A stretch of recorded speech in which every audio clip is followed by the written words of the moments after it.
What is a business plan cover page? The business plan cover page is an integral part of the business plan.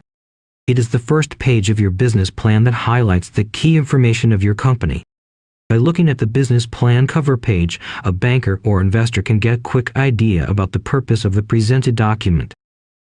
Now let's see what the business plan cover page includes. Number 1. Company logo.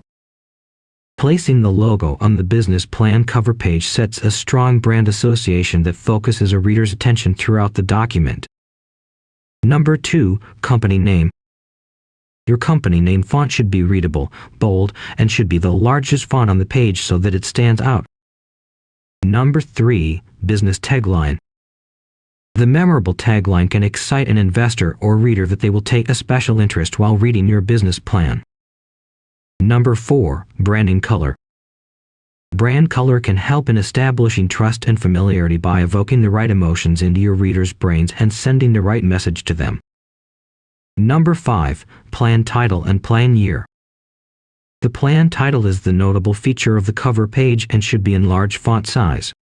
Immediately, the reader should know the purpose of the presented document. Number 6. Prepared by. This information will help the reader to know about the key person in the company and whom they should contact in case of more information. Number 7. Contact information. Contact information should always be on the business plan cover page, letting the reader learn who is presenting the document and how to contact that person. Number 8. Confidentiality Statement. You may want to include a confidentiality statement on the cover page or just text confidential to let the reader know that this document is confidential. Get started with Upmetrics and use our customizable, professionally designed business plan cover page designs into your stunning business plan. Also, you can visit Upmetrics to get 200+ free business plan templates with step-by-step guide on writing a perfect business plan.